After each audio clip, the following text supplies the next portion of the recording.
Advisory Board. Looks like we have a quorum. And let's move to adopt the agenda. Are there any such motions? To approve the agenda? I second. Oh, sorry. Thank you. All in favor? Aye. Aye. Everybody turn on there. Doug, say aye.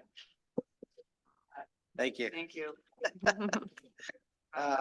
We do have a visitor communication section. Microphone. Are there any visitors who wish to be noted, who have something to discuss that's not on the agenda? Okay, great. Did you guys all have a chance to go over the minutes from the last meeting? Excellent. If there's a motion to approve the minutes? I move to approve the minutes. I second. All in favor of approving the minutes from December 7th, say aye. Aye. Aye. Aye. Welcome, Asa. Scott, we'll turn it over to you for SDC charges. Okay, yeah, just before we get going, I just wanted to note that those meeting minutes are actually December 6th, just for the Thank you. my error there. I'm sure it'll be something that somebody will take issue with someday, but so anyways, yeah, we got a packed agenda for you tonight. So we'll kind of get to the point here.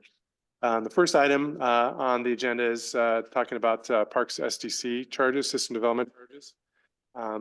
We just recently updated and adopted an updated Parks Master Plan with a whole range of new park improvements and amenities, and those things cost money.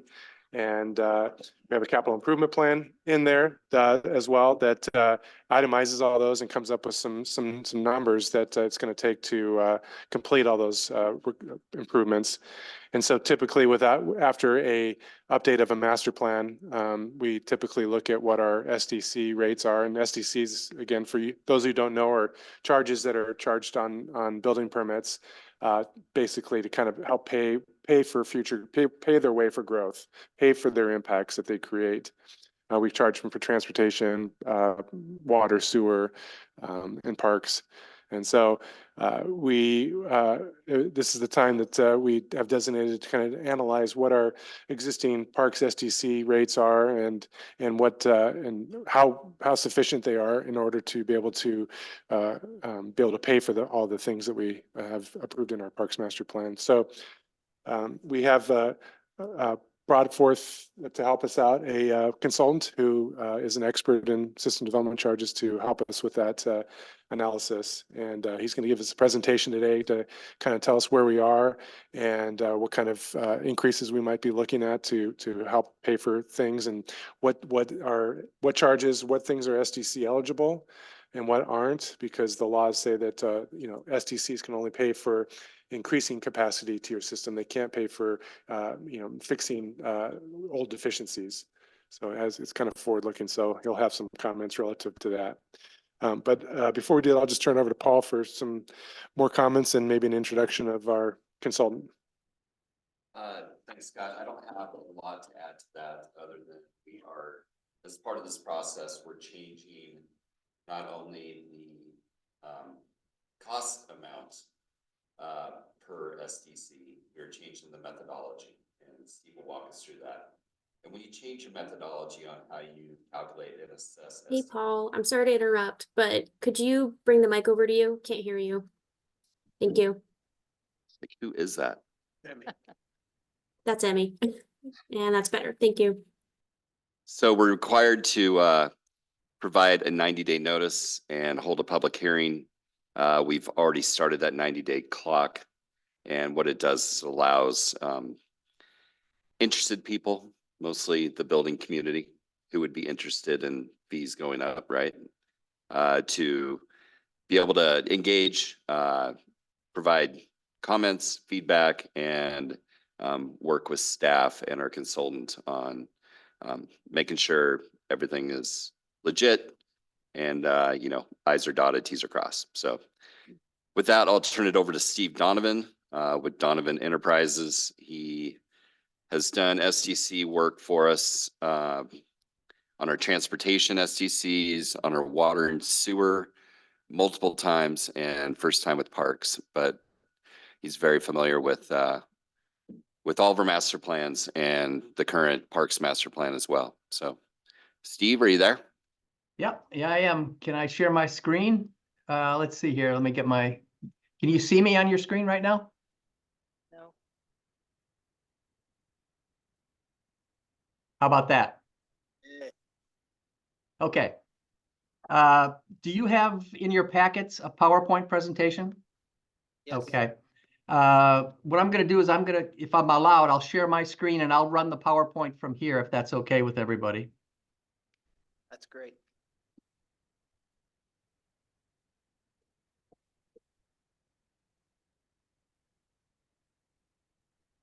Everybody see this? Not quite yet. No. Not yet, Steve. Okay, let's see here if I can get it up. Let's see. All right, we can see your Zoom window. Okay. How about now? Yes. There we go. There you go. Okay, sorry about that. Yeah, I'm an expert, trust me. Okay, what I want to talk about today is Parks SDCs, and Parks SDCs are a bit different than water and sewer and transportation because of what we call a level of service approach to this. And we'll talk about the history and the background of your Parks SDCs, the policy issues. There are very, very important policy issues. And then we'll loop into the 2023 Parks Master Plan Capital Improvement Plan, which is quite substantial.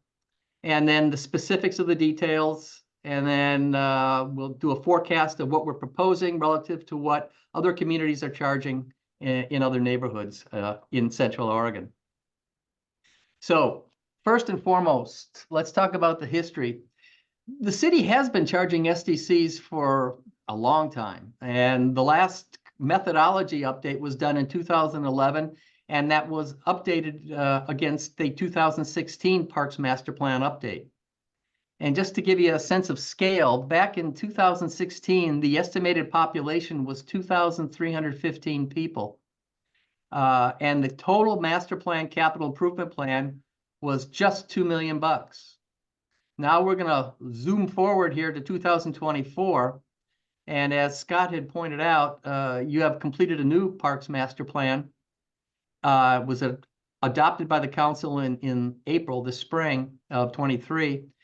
And the estimated service population in 2023 was 3,778. So quite a jump. But look at the size of the master plan, capital improvement plan. It went from $2 million in 2016 to $14.4 million now. And the other key point of the Parks Master Plan is a recommended level of service of 5 acres of parkland per 1,000 population. Keep that in mind. This is a real critical pivot point. And as we loop through this presentation, this level of service is the bar that we have to achieve to make SDCs. So as you can see, the level of service is the guiding force here. And based on this 5 acres per 1,000 of population, your current service level is below that. So you are what we call park deficient as a community, and you're not alone. There's many, many communities across the country that are in this same boat when you apply a level of service. So what we have to do is do a test, a balancing, as SDCs will be based on planned future project costs, but we also have to take into account any deficiencies that are in the existing system. So let's take a look at the policy. And I think most of you folks know what SDCs are, but let's talk about the X's and O's of it. In terms of who pays, only new development pays system development charges. Ratepayers don't pay it, taxpayers don't pay it. It's only a charge against future development, and it's charged at the time of permit issuance, and it consists of 3 components.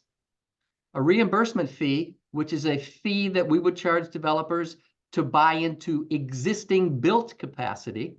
And as I just pointed out, you don't have any capacity remaining in your system, so we can't charge a reimbursement fee. The improvement fee is for planned future capacity that they're going to buy into. Hence that $14 million capital improvement plan that we just talked about. And then there's a compliance fee. The statute allows cities to charge a compliance fees to be in compliance with the statute. And there are things that the city has to do relative to accounting and reporting of SDCs. Use of SDCs. SDCs under Oregon budget law are restricted. You can't use them to pay for operations and maintenance. You can't pay them to pay overheads on general fund. It has to be paid directly into a separate account or fund and has to be restricted for the purpose of paying for planned future capacity. There's also, as I've just pointed out, an annual reporting requirement and an accounting requirement. Now, in terms of the policy issues, what we do, and Paul, we've been going through this, Paul and Scott, we've been talking about it quite a bit. What we calculate based on the statute is the maximum price that we can charge for system development charges. That does not mean the council has to charge that level. So they have to strike a balance from a policy standpoint for growth paying for growth and attracting smart growth and living jobs, yet balance that against existing customers subsidizing growth. And the council is clearly aware of this. So this very small table here, and I apologize for the font size, this is the capital improvement plan. And I know you're all familiar with this because you were involved in seeing the Parks Master Plan and you've been involved in projects, but this is effectively, I think it's 17 projects requiring, based on the scale of it, about 41 new acres of parkland and $14 million worth of expenditures. A vast array of projects in the master plan, and each project is identified in the plan. So here we get down to calculation of the reimbursement and the improvement fees. Once again, we use this bar, this 5 acres of parkland per 1,000 of population is the level of service that we aspire to. Based on today's population of 3,778 people estimated, and you're having 7.02 acres of parkland, you have a current service level of 1.86 acres per 1,000, quite a bit below the 5 acres that is our bar, our recommended level of service. So this just by math shows that you are deficient relative to your level of service requirement, not requirement, but recommendation. So what we did then is we took a look at what's going to happen in 20 years. And in 20 years, based on the population growth of going out to 6,917 people and keeping that bar of 5 acres per 1,000 of population, by 2042, we should have an inventory of 34.59 acres of parkland. You only have 7 today. So in order to make up for that deficiency, you're going to need to add 18.89 acres to the total to bring you up to your level of service that's required. And then growth would pay for 15.7 acres of that total 34.5 acres. So relatively speaking, of that $14 million capital improvement plan, only 45% of it can go into the SDC calculation. 55% of it is going to have to come from somewhere else. And like many communities in the country now, the tax base is not getting it covered, and parks are going to a fee base. And we're seeing that across the country where fees for service are now being instituted, where parks are almost being treated like a utility. So when we do the math, we crunch the numbers, and for a single family home, which is I think what you're really interested in here, you currently charge $1,193 for a single family home. Based on the master plan, capital improvement plan, and the level of service bar, we're recommending you raise that to $3,676. And for multifamilies, it would be lower. It would be a duplex, $1,910, and a triplex, 3,820, and it would go on thereafter. So really what we're talking about is a multiple based on dwelling units. And then finally, here is a relative chart for single-family homes of what not everyone, what other communities in your neighborhood are paying. And as you can see, you currently charge 1,193.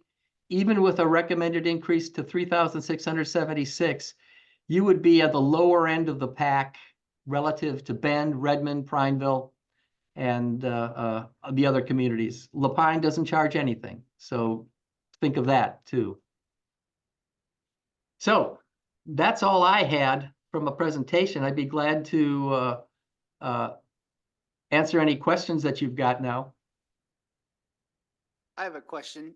Can we phase this in, or is this one time and you have to live with it? Oh, absolutely, you can phase it in, and that's a strategy that many communities do. That would be up to the city council. And I believe this phasing in is, Paul, correct me if I'm wrong, but that may be a recommendation that we might hear from COBA, the Central Oregon Builders Association. But it is a common thing to do.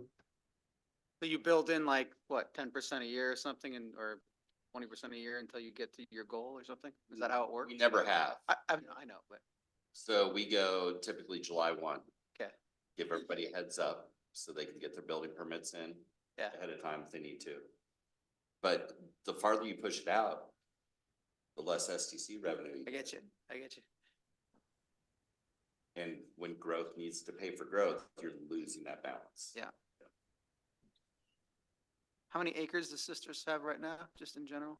7.02. No, I mean, we are, how big is this? 2.2 square miles approximately. How many acres is that? When he said 38 acres of parks, Let me- let me- that let me scared Put me. it in my calculator. 640 acres per square mile. Okay. So figured 14, Okay, 1,500. got it. But we're also, and previous parks boards, previous city councils have recognized that, yeah, we don't have the acreage in town. Right. Because we're surrounded by 200,000 acres of Exactly. parkland. But the level of service does not take that into calculation at all, No, it correct? doesn't. And there's no way around that. There's no, Well, you could reduce the level of service. That recommendation came through the Parks Master Plan. That's all it was, is a recommendation. Right. So I think what council's gonna wanna hear from you is, yes, we believe we need to have more parks, and we think 5 acres per 1,000 is where we need to be, or 3 acres, or whatever.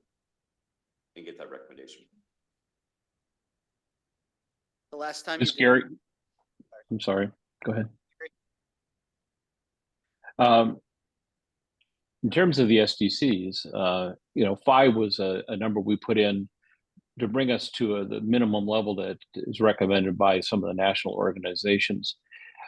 And what I'm hearing today is if we were to choose, and it's hypothetically speaking, please, if we were to choose to reduce that level of service recommendation, say to 3 acres, then the differential would be more favorable to STC reclaiming as we move forward. Would that not be correct, Steve? That's absolutely correct.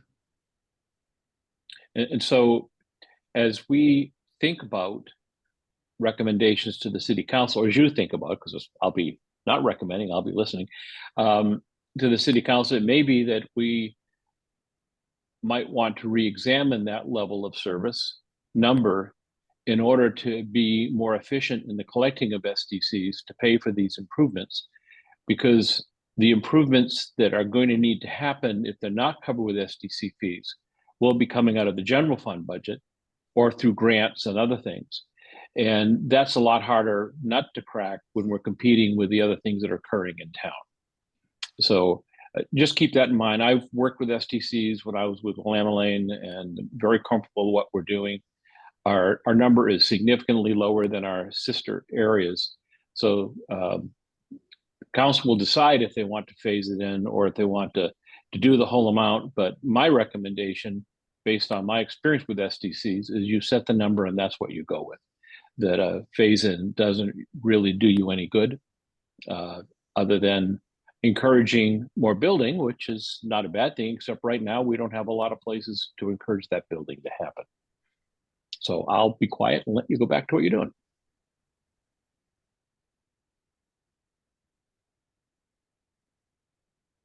The last time you guys raised SDCs, what was the pushback from the building community?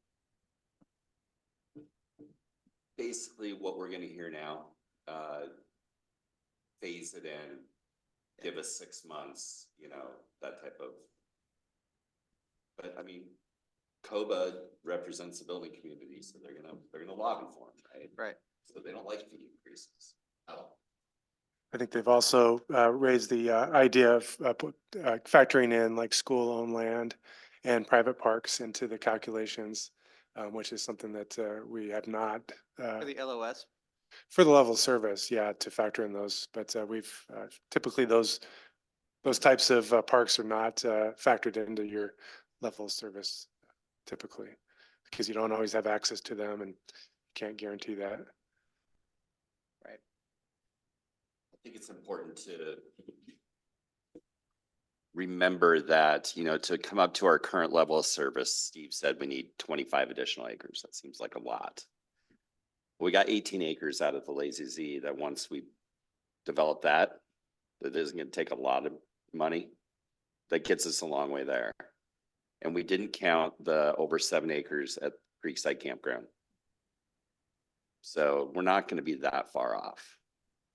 In the capital improvement plan going from 2 million to 4.3, you take out the pickleball courts, it's not that big of an increase in a CIP.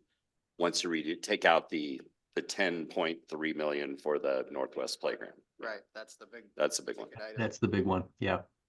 Yep. And I would also add to that we are gaining additional park space, again, not ours, but accessible to the community when the elementary school becomes property or location for SPRD. They're going to have some acreage there that will be dedicated towards game use, sort of the things we'd be doing in a park. And we already programmed for them in our parks, and I suspect that we can count those towards our LOS if we choose. And council's gonna be wrestling with a UGB expansion. So as part of that, that's an opportunity to negotiate through the annexation process to get parkland donated to us. So there's opportunity there. Any other questions for Steve? I guess I would ask if yes. Hold it down. If the SDCs are going to fund the capital improvements, is there any other funding in the foreseeable future that's going to kick in a bond measure or any other type of funding that's, say 2, 3 years, 4 years down the road that's going to impact that too? Say, oh, we don't have enough with SDCs. We need more funds for some of these capital improvements. We're not anticipating that in this analysis. It's always possible to, get a grant. Going out for a bond is a potential thing to do, although it's tough in this town because we are so bond heavy with the school district. And we don't want to compete with that. So we try to cash fund our things, and then also financing is also a possibility. And you're using, general fund dollars and potentially Park SCC dollars to serve that debt that you'd be taking on. But as part of this analysis, this is completely STC paid for in the next 20 years. Okay, thank you. I don't have a question, just a comment. You were on. I was on. Having been on council when we went through this last master plan, the same chart showing the City of Sisters fees against Lapine and Prineville and Madras and Bend. My recollection, and it's just mine, it's not council as a whole, was that we were proud of the level of service that we provided at that low fee, the SDC fee. But in hindsight, it's cost us a great deal because now that's a bigger gap to fill. And so my recommendation would be to try to meet the 5 acre per 1,000 unit. There's a lot of future projects that Paul mentioned that are planned for, that are coming online, that are a lot of the land mass. And I know that prior councils had looked at and had made comments about if and when an urban growth boundary expansion happens, those new developments could have, should have a park built in that's open to the public. And so that helps get us to that level. My concern is if we don't say we're trying to get 5 acres per 1,000, we're going to still be at the level of service that we have now that is hidden because of the Forest Service property surrounding the whole city. And so it feels like we have a lot of park, but it's a different type of park. That's it. Thank you, Steve. That was really great presentation. Thanks for answering our questions. Great, you bet. Kind of summary direction you want to give to the council on that? Or? Yeah, that's a lot to take in and summarize. How does this affect the master plan? Turn on your speaker. How does this affect the master plan for parks? I mean, we're short funds to reach level of service and there's all these other projects coming on board. Or are they, I mean, how is it going to? It just means that we're gonna have to be creative in terms of how we fund those things, or if we, or revise the capital improvement plan. You know, the big chunk is that park, 10 million of it. Right. That's a huge one. So in the master plan, it does talk about different funding sources out there that we might be able to take advantage of. So, and you know, those park master plans are always, we can always update them, right? If we find out that you know, certain things aren't feasible or we have different priorities. But you know, we try to base everything off of what the Parks Master Plan, you know, what the results of that were, because that was the result of a community process, and we want to honor that as much as we can. Paul, did I get that right? It was 2016, the last time you did it? Correct. So things have really appreciated since 2016, haven't they? I mean, does this SDC fund correlate with the appreciation of the property values? I mean, it's doubled. I mean, it goes from what, 1,900 to 3,500 or something, but how does that compare to the value of the property in the home? They're not based off of property value. It's literally per dwelling unit. So it doesn't matter if it's an apartment or, you know, a 5,000 square foot house, they pay the same amount. I think what we've seen that's really appreciated is inflation and the cost of these projects. That's been the biggest effect on Okay, so what that your offsets- CIP shows. Yeah. Yeah. Okay. Okay. Hi, everybody. Sorry I couldn't be there in person. I'm on a work travel trip, but happy to be here remotely. So listening to the conversation, it seems like the big opportunity here is taking advantage of the conversations around the urban growth boundary and trying to really get the parks perspective plugged into that early and often, from what I'm hearing. Yeah, Yeah. I mean, Nancy, you're in the let's raise the level of service camp, right? Yes. How are the other council members feeling about that? Given that we kind of already went through this last year. You mean board Board members, members. Park Advisory Board? Yeah. I feel that we should continue with what the work that we've put into the master plan and fund what we've got on the plate. Yeah, and go for it. And yeah, move forward. It seems very reasonable to me. I agree. Yeah, I think we should, my recommendation would be to raise the level of service to 5 acres. Emily? I agree with that as well. Asa? Yeah, Yeah, I think we're all in agreement that that makes the most sense. So, service costs money. yeah. I'd be curious, yeah, I'm curious, having never gone through this, what the pushback's gonna be when you get that from the Builders Association or whatever. But they also probably know what's happening in the economy and know that everything has doubled or tripled or whatever. I mean, that's what this is, like you just said. So, yeah, I think we would recommend as a board to raise the level of service to 5 or keep it as it is in the master plan and just make sure that's the goal moving forward. I like what you said, Paul, about all those acres coming on, because that's my biggest worry is where do the acres come from in our Right. limited, that's why I asked about the size, but yeah, you're right. Like if we do bring on the larger parcels at some point, that'll account for a lot of it. Yep. And the caveat to that, or in addition to that, it's like, there's also that $10 million park that we're just thinking about that is an idea at this point. So, I don't know what we can do about that. Yeah. Well, and I would speak from a council perspective that I wouldn't get too concerned at this level about the pushback we might get from the Builders Association. That's really a political problem for the council. I will say that in my 13 years with Lamb-Lane and dealing with SDCs, we got pushback when we raised them.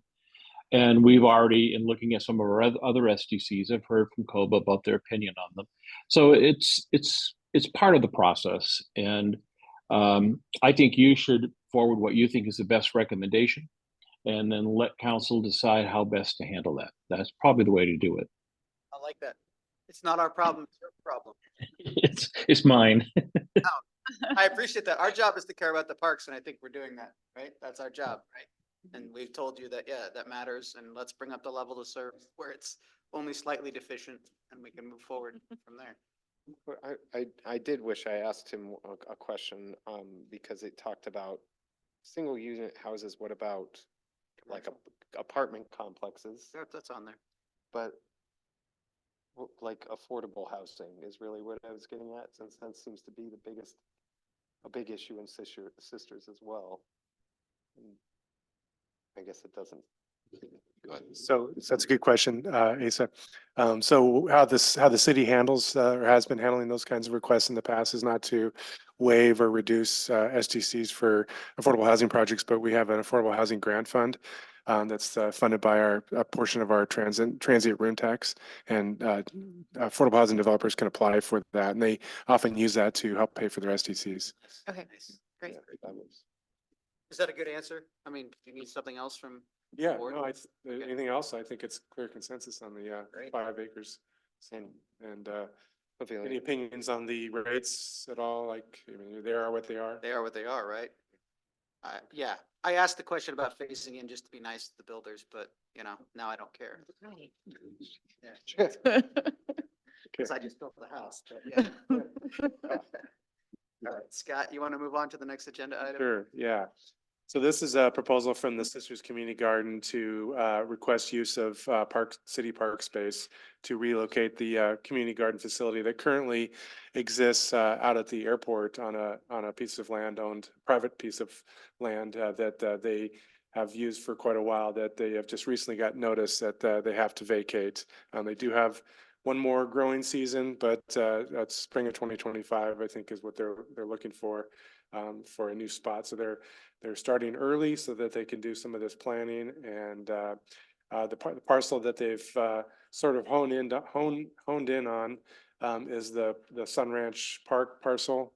You guys all know where that is, north of town, off of Sun Ranch Drive, is their preferred location. You saw the conceptual site plan that they put into the packet. It shows a total of 49 garden plots, a greenhouse, tool storage, wash sink and tables and porta potties within they have a kind of an in fence area, and then to keep the deer out, 6-foot high deer fence, and then some areas outside of the fence that would be more of a kind of have some public access space and kind of more, even though they said that they're open to having the whole thing be open to public access, that area outside may be more of kind of an area that could attract the general public with kind of a shelter of some sort for picnic and some trails and maybe some education opportunities. So we've met with them a few times and gotten an idea of kind of what they're looking for, and we had some questions that we brought up and some concerns initially that they responded to, and kind of understand a little bit better what the requests are that they're looking for help from the city. So just kind of tying this back to the Parks Master Plan, in terms of what its recommendations were for this kind of use. There, in the Parks Master Plan, there was an interest from the community to have a publicly accessible rentable community garden space. One of the policies says where appropriate, support inclusion of community garden spaces and work with local community groups and public entities to support development of neighborhood and community garden programs. Some of the recommended spots were Sun Ranch Park, Creekside Park Eastward Expansion, and the future Northwest Park. And then another policy says provide opportunities for community garden plots in different city quadrants, support construction of fencing, gates, and secure access to potable water where community interest is present. Alternatively, work with the Sisters Community Garden to support expansion and improvement of amenities and utilities at existing locations as need increases. So there is quite a bit of support in our Parks Master Plan for this kind of concept. The question is, I guess, where and under kind of what conditions and circumstances. So some of the questions that we had initially were, you know, how did I think the, you know, the Parks Board, I might have kind of provided some questions as well in the past when they came forward at public comment in the past. But how do the reservations for the plots work? Is there a reservation system? Is it prioritized for city residents? That kind of thing. And I think the response is right now that it is not just open to city residents. It's open to residents from Sisters Country and anybody else who would want to drive a long ways to do the garden. But the majority of the people I think are local. Do they charge for the plots? I think they charge a pretty minor fee. They can when they come up, we'll give an opportunity for the garden representatives to speak in a few minutes, and they can kind of touch on some of those specifics. You know, we want to know who does the maintenance. We want to know where their responsibilities you know are and what they're asking for us. I think that we want to kind of reduce our responsibilities. We've already, you know, got our hands full with the existing park, so I think we'd be looking for something that is of little or no maintenance on the city part, and I think they've agreed to that.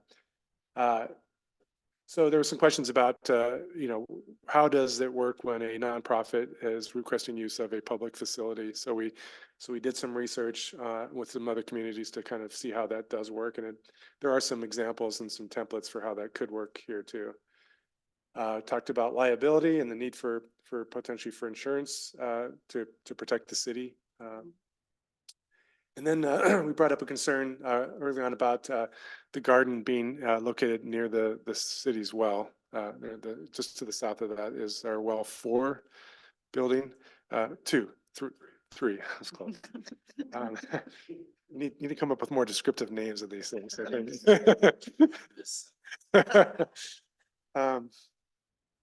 So, you know, therein lies an issue, a potential issue that we're going to need to work through, and there are state statutes that guide what things can happen within 100 feet of a well.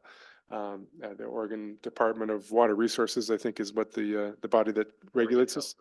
Oregon Health Authority regulates us, and there are some requirements in terms of making sure that pollutants don't get into our water system. Makes sense.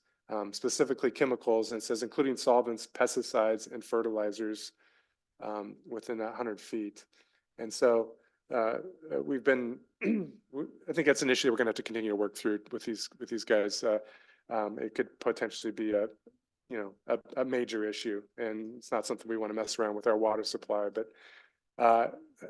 we just kind of have brought more information to light, and I think it's an issue that we're going to have to continue to work with you guys on. So I just wanted to note that. But in terms of some other issues, we're still trying to ascertain that we have legal access to the property. It's along an alley. If you guys have all been out there, there's a little alley that serves access to this parcel. The city's well building has access off there. It's not clear that we do have legal access. The owners of the Sun Ranch lofts, I think is what they call there's 4 little lots to the west that this alley actually goes across their property. It's not clear completely that we have legal access to it. So that's another issue we're gonna have to look into. So as mentioned, we got examples of some of the agreements that Bend Parks and Recreation District use on their Holland's Head Park. The OSU Extension Office has a community garden there that they have an agreement with. Miller's Landing Park, there's another community garden there, and they have agreements that spell out different roles and responsibilities of the two groups. And it seems like we could tailor something to our needs as a city to make sure that the needs of the city are met, as well as the community garden, and come up with an agreement on something that's acceptable. So I think the point is there's precedents out there, and it's being done, and I think it could be done here under the right circumstances. So essentially right now we're just looking for feedback from the Parks Board. Ultimately, it'll be up to City Council to decide if they want to approve this location and how much city funding they'd like to go into helping out the parks or the community garden. There's a request for having water extended to the garden site. Well, we have the well site close by, so we do have water, but there'll be some costs incurred in terms of getting a service line out there. And then there's a request for electricity because they do in a greenhouse have to keep I think it's cool in the summer, I think is the requirement. So there's a need for electricity, and and we still need to, if this site turns out to be acceptable, and there's still some big questions about that, kind of the details of other park facilities. Does the city help pay for some of the paved parking or the shelter facility, those things of that nature. Yeah, I was curious about that. In your research, you said Bend Parks and Rec pays for water, trash, and garden debris removal. Like, I wanted to get Paul's take on that. Like, that's something you do at all the other parks? And this would just be another park, kind of? No, I see this being more of a private use of a public piece of property. Yeah.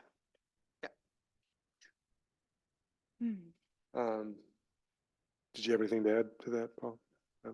So I told the representatives from the garden if they wanted to make some comments and kind of give their perspective, then we would allot some time for that. So if you guys are, Eli, if you're okay with that. If you do want to make any comments, if you wouldn't mind coming up to the dais here, or if not, that's fine too. You.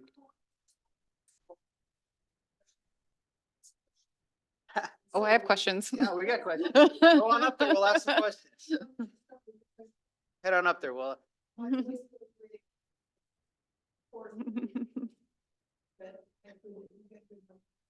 And we did appreciate you answering Scott's questions in that written form. That was.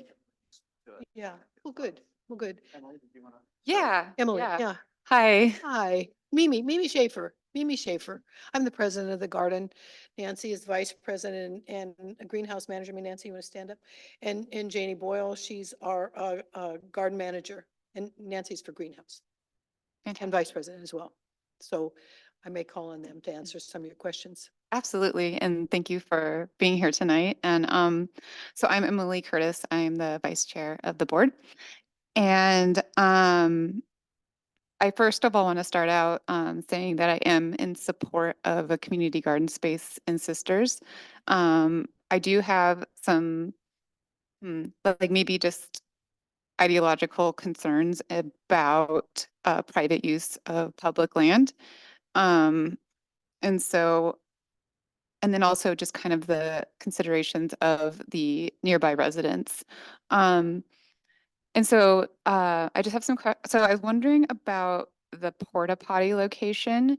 I have two concerns, like the setback off of the adjacent landowner's property. So my background is in recreation management on forest lands, and those, especially in an open area like that, will smell, sadly. And so I just want to like kind of raise that. And then also with the well consideration, this is maybe more for the city. If there is a porta potty spill when they're being pumped or otherwise, I don't know if it's far enough away from the well, but that is more of a consideration. Would you be open to having a different placement of the porta potties? Certainly. The design that we have, that we gave to the council, I mean, that we gave to the Parks Advisory Board is a preliminary, Mhm. a preliminary design. Trying to fit into that acreage was a question for ourselves, whether we could fit all the things that we need to run the garden that we have now in there. And so we actually, Janie put it together in 2 days. So, I mean, it's open for all sorts of adjustments, Awesome. like even with the 100-foot setback from the corner of the garden itself. So we could adjust that. And the porta potty, just for your information, we have it for the summer only. It's in June to September. Mhm. We've used a local provider for the last 5 years that I've been there. Okay. And we haven't had any spills or anything, Oh, good. but I can understand it would be a concern. Yeah. And we had the questions when we talked to Scott and who else did we talk to, Jeremy? Jordan at the time and saying, you know, would the parks want to have, does the park have to have a toilet? Would they like to have a real flushable toilet like they have at Clemens Park, you know? Mhm. Yeah. And so we talked about that and at this point in the negotiations and thinking, that's what we're thinking about the porta potty. It would probably be for the high use area, high use time, June to September 1st or September 15th, and it would be gone. And we would be open to moving it and changing it if it was something of a real concern. Yeah, Okay.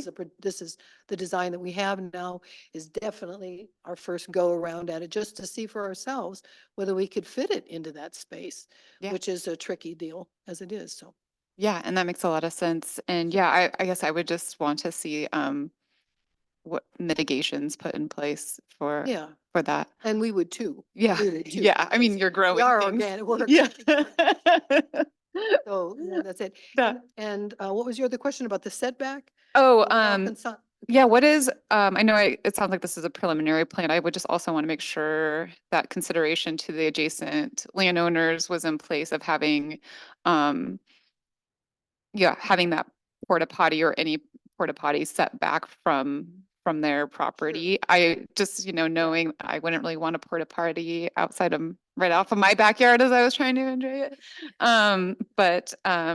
And then also, how often do you get, I see these stalls for, I guess deliveries or material, how, over, I think it's number 17. Oh, is that the place where we store soil? And Yeah. chemicals and fertilizers? Yeah, and how often are you receiving We were deliveries? just thinking about that. Usually, well, in the last year or two, we have about 2.5 yards of aged manure, 6 Mhm. to 10 years old is what we use there because it doesn't stink and it's pretty well broken down, doesn't burn the plants.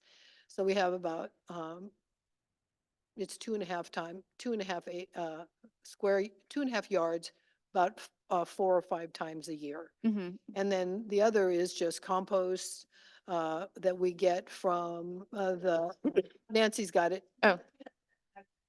Yeah. Okay. Well, I wanted to give you the top number. so- Oh, yeah. So she got. Come on. Nancy, Nancy, come on. would you be speaking to my? We use approximately 1.5 cubic yards of composted manure. Okay. In a season, Yeah. we use maybe 1.5 gallons of fish emulsion. Mhm. They were very organic. People freak out if you even mention chemical fertilizer or insecticides. We have had two bee boxes at our property. He says, and we couldn't use any pesticides. He would not have his bees there if we did. Yeah. And then the other element, I just can't see that if the health department knew that that's all we were using, I don't think they'd freak out at all. It's Are you open to putting that in your rules? definitely. In Yeah. fact, our members would support that. Right. We could easily enforce that. Oh, yeah.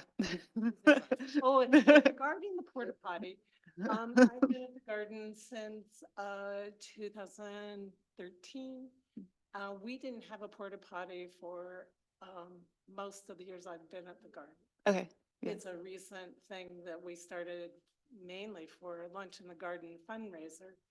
And then everybody kind of liked having that. Yeah, access. yeah. And it is emptied once a month, and I don't recall it ever smelling. Oh, that's great. I mean, there's, 49 people come. Mhm. It's not open to the public. And it would be behind the locked gates. So, those people that don't have facilities couldn't use it. Yeah. Except delivery people kind of like it. Oh, yeah, I can see that. Yeah, and so, kind of, I'm gonna wait for my non-exclusive use comments until my last comment. Um, but, so I see that there are 49 plots. How many plots do you have at the current space? Okay, 49. And do you have a wait list typically? About how many? 5. Okay. Yeah.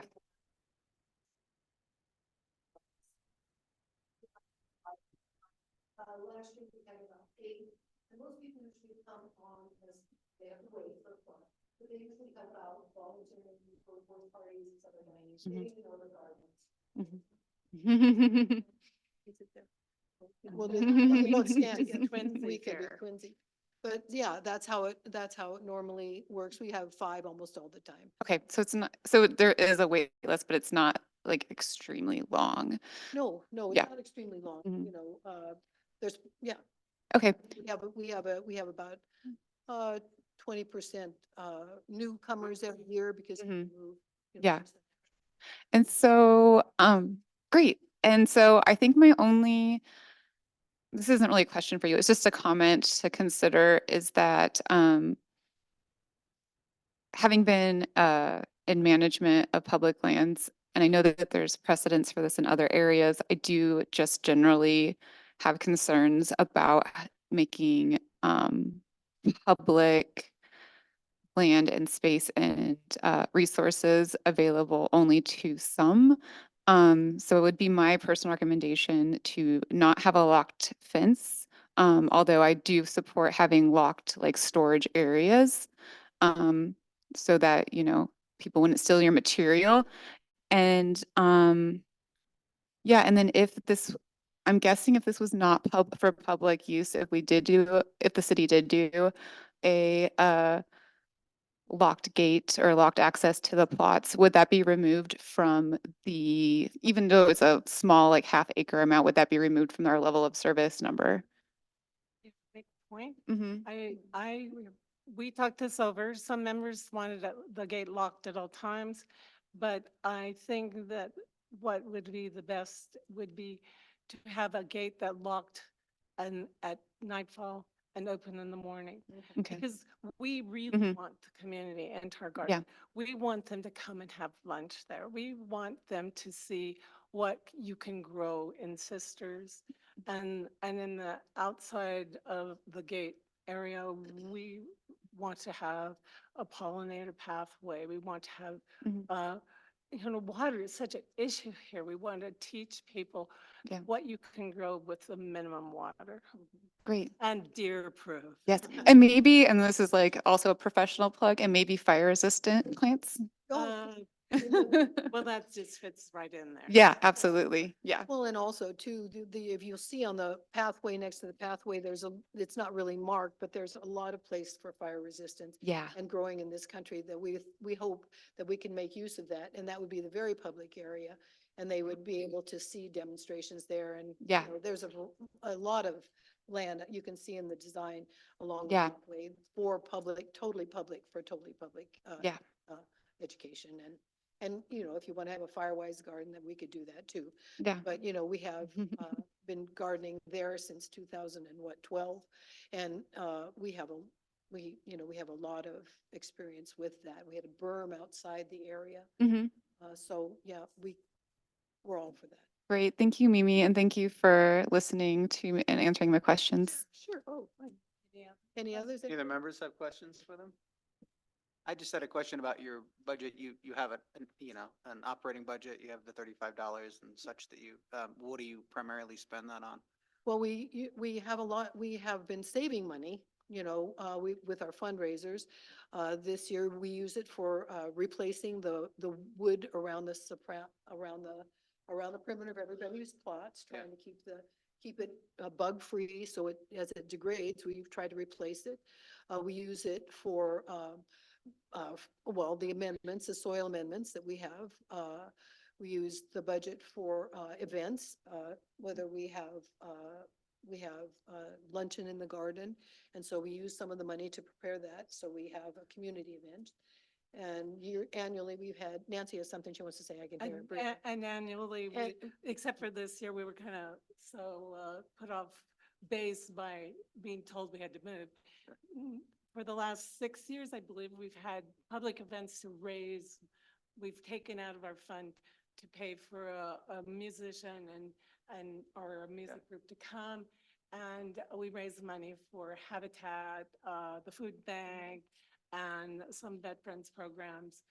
We've kind of felt compelled to give back to the community. And we, Sure, and yeah, the reason I asked is there any money available for some of the capital improvements that you might want? we, so that we doesn't will, sit yes, we have some money that would be available for capital improvements as Like they. that as fence they on go the back, if we had to extend Yeah, that, if we right? had to Privacy extend fence or something. fence, we probably could do fundraisers. We've been told by many people in the city that if, as soon as we find a place, you can start fundraising to Okay. help And us get to grants. get grants. We got grants from the Deschutes Soil and Water Group last year, 3,500 for repairing the beds, which Yeah. you have to repair the beds and keep them and irrigation and new irrigation testing places, testing gardens. And we do have in place, some beds that are movable that we're going to do this year from that $3,500.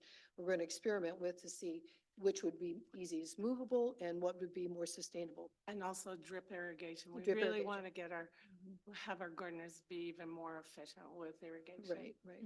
And can I ask Go ahead. one more question? Okay. What would be your sort of minimum time requirement that you would want if there was an agreement between the city and your group for using this space?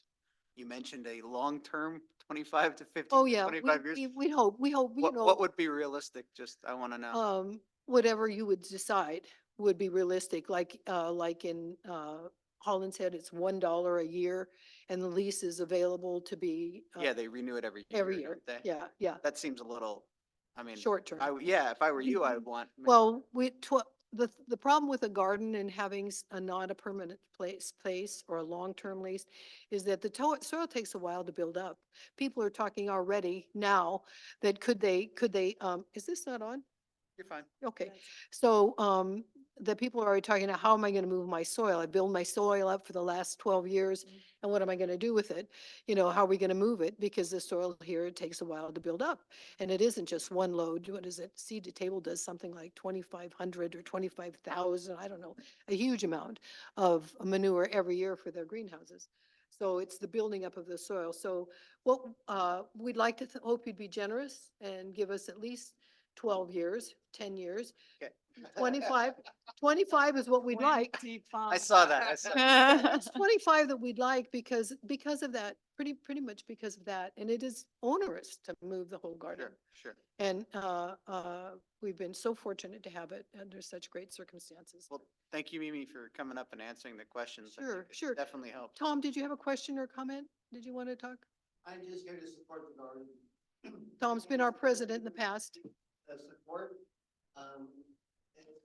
it gives a lot to the community, but the pushback, I mean, like, putting back into the community, like, food bank, the garden club, it just people learning how to grow their own food, which I think, I sent a comment into the city earlier, I don't know if it got. Yeah, we got it. That it's a movement of people growing their own food, being healthy. I think it's something that a city like Sisters could support. Thank you. Great.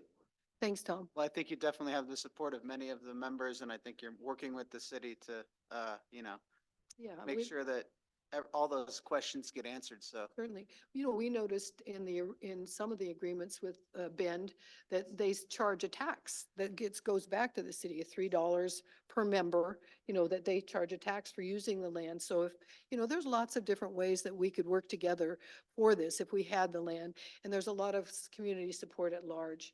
We've been guaranteed people to help us move the greenhouse. We've been guaranteed people that'll help us move the boxes. So, I mean, if we get a place, we could get our ducks in a row, and then we could begin further negotiations and conversations with you guys. It'd be great. Would just be great. Well, it's great always talking to you, and really enjoyed working with Scott. And Yeah, and thanks for the great plan. It's really Well, informational. Yeah. All right. So there are two of us here that have been involved since the beginning. We're trying to remember, it's 05 or 06. Eli, do you okay with some comment? Yeah, we only have a couple minutes, okay? And- So please keep it quick. Sorry. Oh, The whole.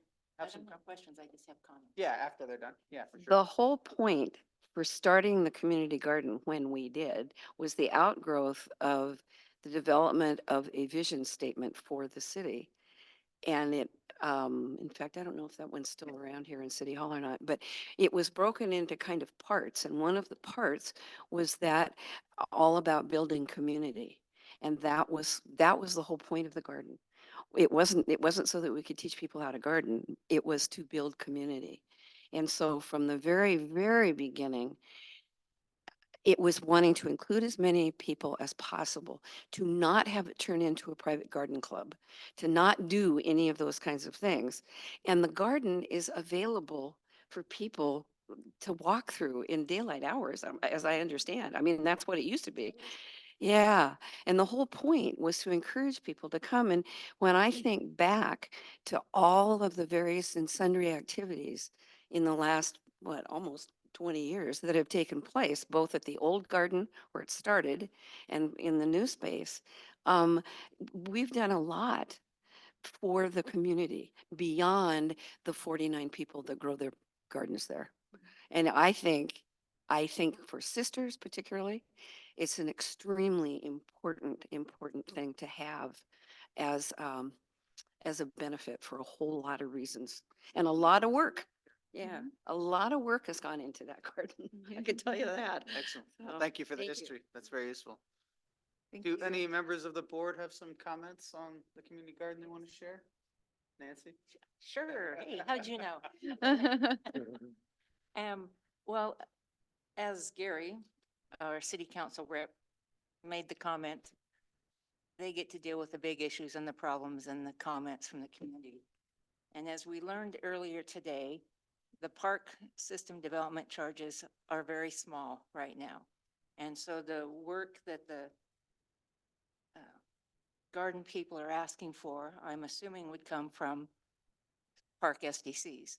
And so that will be up to the council to determine, does this move up in the pecking order? Is this project more important allocating funds than a dog park or pickleball court or whatever else they might be delving into? So good luck with that, Gary. And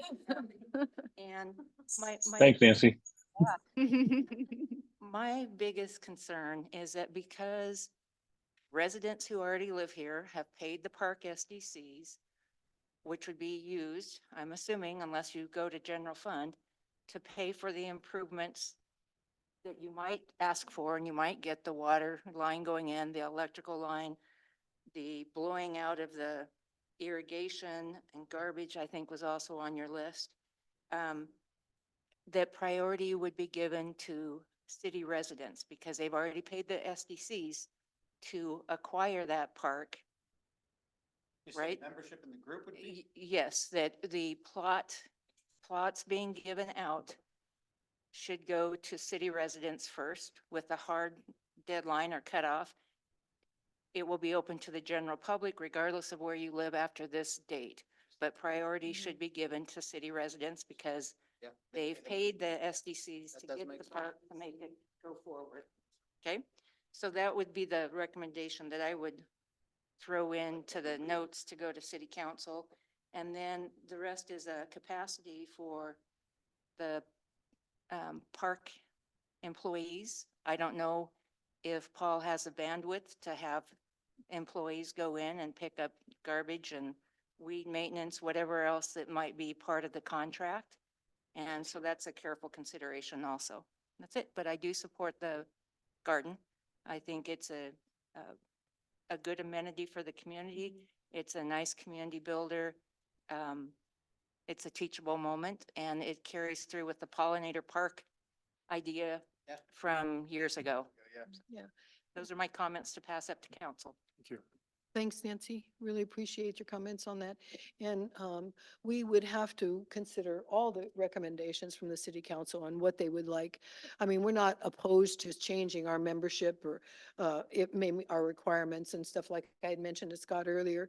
You know, some of the people in Bend, they just charge a flat fee extra for use of the garden that they give to the city and stuff. And 49 people isn't a lot, but I mean, we're open to working with that kind of a change if we have to. But because the important part is to get the land. You know, go ahead, Nancy. She wants to say something. Blowing out of the pipes. No, we take care. No, yeah, we usually take care of the garbage ourselves, I mean, traditionally, but it's something there's a million. Yeah, I feel like There are a lot of, working down the budget, so it Yeah, doesn't yeah, yeah. impact Paul and his crew is gonna be paramount to this, whatever agreement is worked. All right. Yeah, We're very protective of that department. yeah. Yeah. Anyone else on the board have any other comments on this issue? No? Okay. Is Emily? is she, I think is she's- Jennifer here? Well, Jennifer's not. I don't know if Oh. you wanted to ping, if Emily heard if she had any comments Is or that not. Gary or Emily who raised their hand? Nobody, I raised my Oh. hand for Emily. I just didn't know if she had any comments or not. Oh, thanks very much for the opportunity. No, I've been listening intently, and I think that Nancy's comment around the what we'll have to give up in order to support this project is really well taken. And you know, I also support the idea of the community garden being, you know, a sister's amenity. But I do think we need to weigh that against the other asks, or at least the council does. So thank you very much to the community garden team for putting together a really nice plan and coming to talk to us tonight. Gary, anything to add? No, I have nothing to add. I think a lot of the questions that you've asked and some of the comments made by the presenters are very apropos to some of the same ones I had and asked at one of our city council planning sessions a little while back.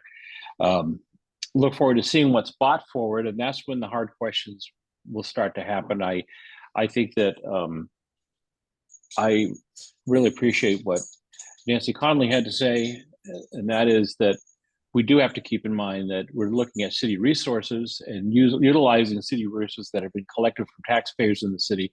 And how do we weigh that against the amenity and the value to those of our friends that do not live within the city limits, but live close enough by that they think they do. So, and we think they do too. So those are all things we'll have to consider when it comes up to us. But I didn't hear anything today that scared me. So that's a good sign.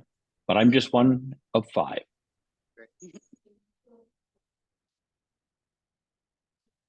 I think I'm Janie Boyle. May I speak for just a moment? you can keep it really brief. We're about I done. will here. be, we're running late. I just want you to know that we're not asking for a lot of labor or materials to build out our infrastructure. We've accommodated in this draft plan what we thought would be appealing to the powers that be and also the citizens to have this be a garden park where there's a lot of public area, a way for public to interface with the garden. It appears to be inviting to them. We don't expect to have a lot of this infrastructure paid for by the city. We run with volunteers and donated materials, and that's what we plan. And we may have to phase in some of our dreams, like a shelter for public meetings and, you know, some of the special things that we hope to have, like signage and educational materials, but it's not going to be break the bank deal. Great. Okay. Yeah. Thank And I'd advise you guys to just, you know, come to the table now that you've heard kind of what some of the issues that we brought up and what we're thinking about, in addition to, you know, staff time, budgets, things like that. And so, you know, as you're working with the city, keep that in mind, be proactive with your budgeting and put that into writing that you will volunteer this stuff or create this stuff. I think that will help the process. Okay? Yeah. Is Jen here for? Jen is not here, no. Is that, it's like, I think all that's left is open business? Does anybody? Which I'm gonna open up a small can of worms. I do want to ask the $10 million question because I've had a lot of people ask about the pavilion because maybe I'm a little excited about the concept myself and might have brought it up. I've had students and teachers want to know how and what way they can support or push on this project. The pavilion, the Northwest? Yeah. Yes, the $10 million question. The future Northwest Park. Because I mean, it's clearly more than half of this whole budget. So I guess I'm curious about, is this really going to happen? And if it does, what are we talking, 20 years or 10 years? And what can the community do to push it forward? Because I would like to tell people what to do. A really good sponsor to come forward with $10 million. Roundhouse.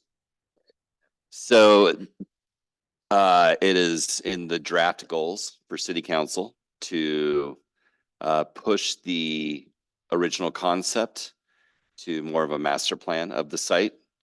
We are going to be applying for an Oregon Park and Recreation grant to do that work. And we'd like to get that started in the summer. And part of that is going to be a lot of public outreach. And that's where we need to hear from people that you're talking to. And then we're going to have to figure out how to phase this thing. I mean, that's going to be the bottom line. Can't do it in one fell swoop. No. So we have some existing park STCs. This STC update's huge, especially with some big projects coming on in town. And I think we can get there, but we're going to have to be creative on, might be able to get the ice rink in for a few years before we put, is it a permanent cover over it or a temporary cover? You look at City of Ashlands or City of Klamath Falls. They have that kind of open air cover, and one's permanent and one's portable. So there's different options out there, so it's quite a bit of money. I mean, for the portable ice rink, it's about $1 million. So that's just to get started. Did that help? It does help. Just curious to pitch this to council.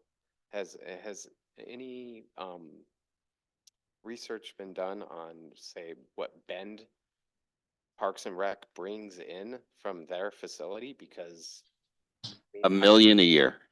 $1 million a year. Yep. And they just cover operating expenses. Really? Yep. And the majority of that is open skate is where they're getting their revenue from. Interesting. Yep. But they use it in the summer too. They do. Not the ice rink, the pavilion. No, well, right, but that's just. No, that's $1 million a year, and I'm not sure what the distribution is between summer and winter. Yeah. When Corey Misley was here, you all did Redmond, Bend, Sun River, I believe, and looked at all of the operation expenses and the size of the arenas. And that was, 2 years of Zoom calls negotiating for that park from that developer. So that gives you an idea of timing. Yeah. Start of the conversation. Moving, it sounds like. Yeah, no, it's like I said, it's in the draft council goals, which is where you want it to be. So then it develops right into our work plan. And I'll add from the council perspective, we worked on our draft goals the other day, and there's a lot of discussion about that particular location and what might be there and what might not be there and those kinds of things. But I think even if we had a bucket full of money in front of us today, just the process of carefully planning and considering what can and can't go in there, then the design, and then the community input, and then even going out to look to try to do bidder construction, you're at least a couple of years or longer out. And that's my guess. I mean, I'm not an expert on it, but I think that the opportunity to speak to the council related to this will come up. I think you need to keep an eye on the different agendas as they are posted, and certainly the park board will be knowing if this is going to be a topic of discussion as our other parks, so that you have a chance to give us input prior to the council meeting. But it is on the work plan, and we're pretty good at going down through those goals and paying attention to, at least staff is. Actually, we tell staff what we want to do with these goals. And so we've taken the first step, and that's probably the best answer I can give you today. Thank you, Gary. Any other open discussion items, from any members? No? All right, well, sorry we went long tonight, but let's adjourn. Yeah, I was kind of joking around with that, but a corporate or individual sponsor is gonna be needed. 10 million, come on, you get someone to cough that As up. soon as my lottery ticket comes in,